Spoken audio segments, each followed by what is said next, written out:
Let's sing about an American cat called the Puma, or Puma.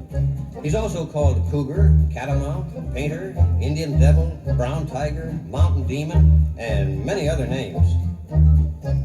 The Puma has a lot of names like varmint and king cat, and catamount and cougar, and other names like that, and panther and red tiger and deer killer and red ghost. But mountain lion is the name that he is known by most. Oh, sing a little song of nature, sing a little song of nature, sing a little song the whole day long, sing the nature song. Now, he's the most widely distributed cat in the world. He lives from the Peace River in Canada clear down to the Strait of Magellan. He's really all American from Canada to Chile. He lives in deserts and the plains and regions where it's hilly. All over both Americas the Puma used to roam. There hardly was a region where he couldn't feel at home. Oh, sing a little song of nature, sing a little song of nature, sing a little song the whole day long, sing the nature song. The Puma is a real American lion, but he doesn't have a mane like the African lion, or a tufted hair on the end of his tail. A male could measure 8 feet from his nose back to his tail. The female Puma's shorter and she's smaller than the male. The average of 100 pounds is just about her size. She has a short and tawny coat and bright clear yellow eyes. Oh, sing a little song of nature, sing a little song of nature, sing a little song the whole day long, sing the nature song. Young kittens have spots on them to help disguise them from their enemies. Well, the spots disappear when they grow older. The mother is very devoted to them. When she gives birth to kittens anywhere from 1 to 5, she has to eat a lot of food to keep them all alive. And after she has weaned them and they really start to eat, it keeps her busy hunting prey to keep them all in meat. Oh, sing a little song of nature, sing a little song of nature, sing a little song the whole day long, sing the nature song. The Puma is gone from many regions because man is his deadliest enemy. The Puma will eat chickens, turkeys, horses, or as a matter of fact, any kind of meat. The Pumas have to hunt a lot in order to survive. They have to have a lot of food so they can stay alive. They hunt such game as elk and deer and even sheep and cattle. And so the ranchers everywhere are out to give him battle. Oh, sing a little song of nature, sing a little song of nature, sing a little song the whole day long, sing the nature song.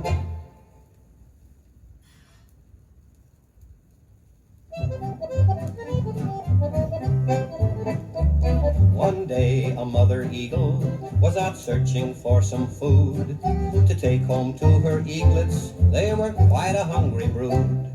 Below she saw a baby fox just starting out to roam.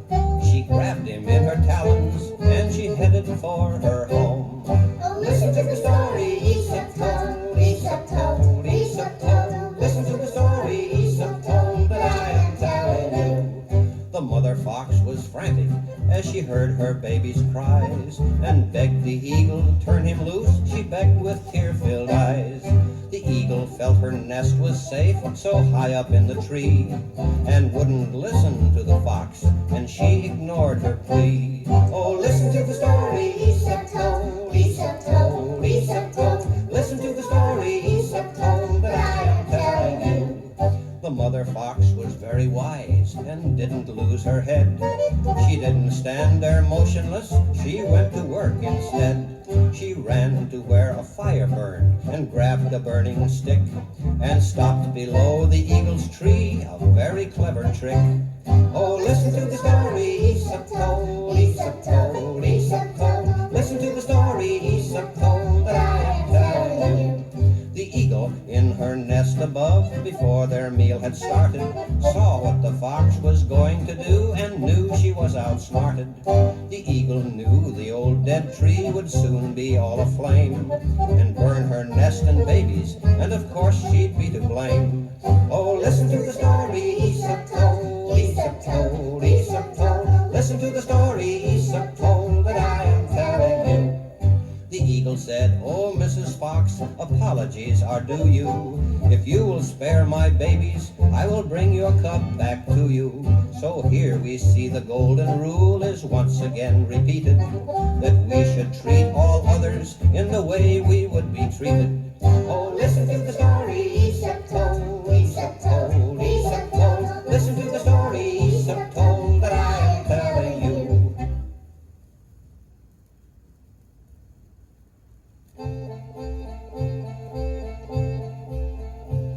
My grandfather's clock was too large for the shelf, so it stood 90 years on the floor. It was taller by half than the old man himself, though it weighed not a penny weight more. It was bought on the morn of the day that he was born, and was always his treasure and pride. But it stopped short, never to go again, when the old man died. 90 years without slumbering, tick-tock, tick-tock. his life seconds numbering. Tick-tock, tick-tock. It It stopped short, never to go again, when the old man died. In watching its pendulum swing to and fro, many hours he had spent when a boy. And in childhood and manhood the clock seemed to know, and to share both his grief and his joy. For it struck 24 when he entered at the door, with a blooming and beautiful bride. But it stopped short, never to go again, when the old man died. 90 years without slumbering, tick-tock, tick-tock. his life seconds numbering. Tick-tock, tick-tock. It Stopped short, never to go again, when the old man died. My grandfather said that of those he could hire, not a servant so faithful he found. For it wasted no time and had but one desire, at the close of each week to be wound. And it kept in its place, not a frown upon its face, and its hands never hung by its side. But it stopped short, never to go again, when the old man died. 90 years without slumbering, tick-tock, tick-tock. his life seconds numbering. Tick-tock, tick-tock. It stopped short, never to go again, when the old man died.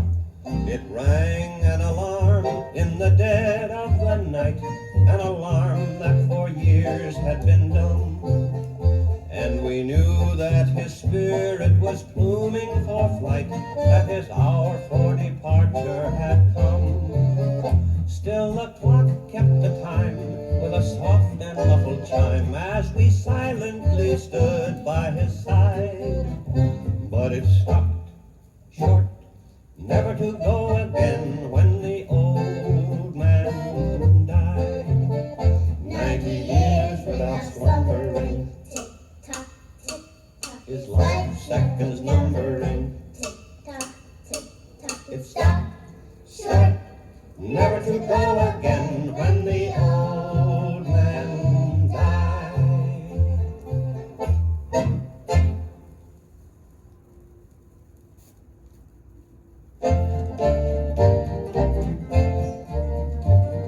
You know, there's a nocturnal animal found in the deserts of California called the kangaroo rat. Now, that's not a true name because it's not a rat or a kangaroo, but is related to the gopher.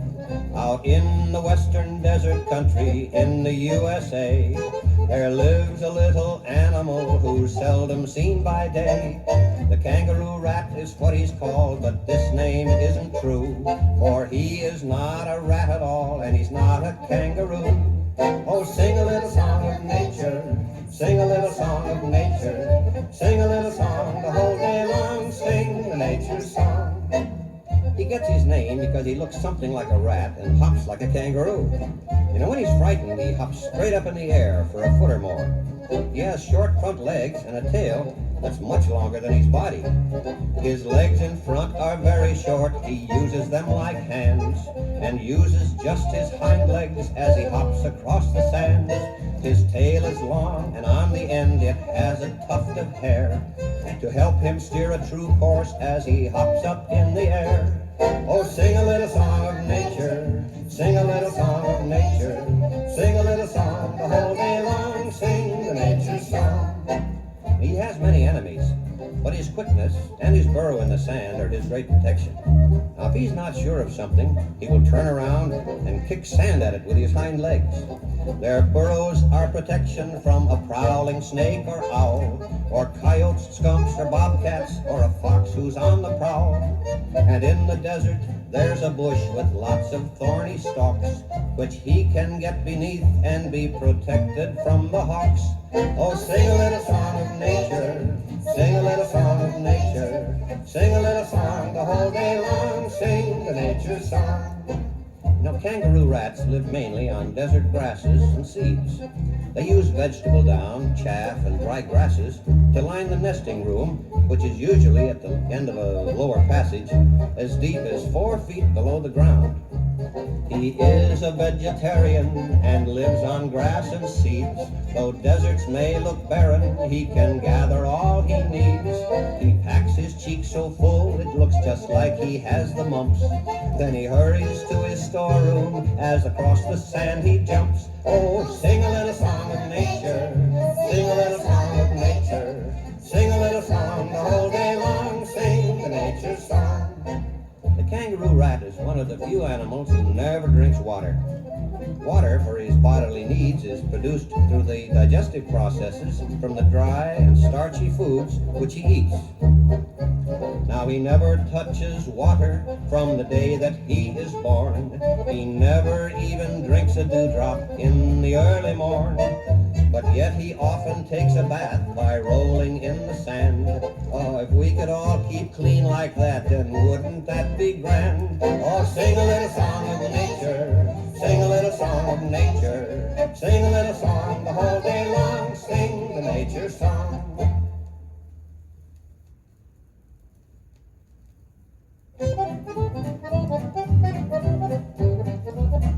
A farmer had an old gray goose who laid an egg each day. It kept him well supplied and he was happy every way. He didn't have much money and his future was quite slim. He needed every egg the old gray goose could give to him. Oh, listen to the story Aesop told, Aesop told, Aesop told. Listen to the story Aesop told that I am telling you. One day when he went to the nest, he saw the queerest sight. The egg was golden yellow, and it glistened in the light.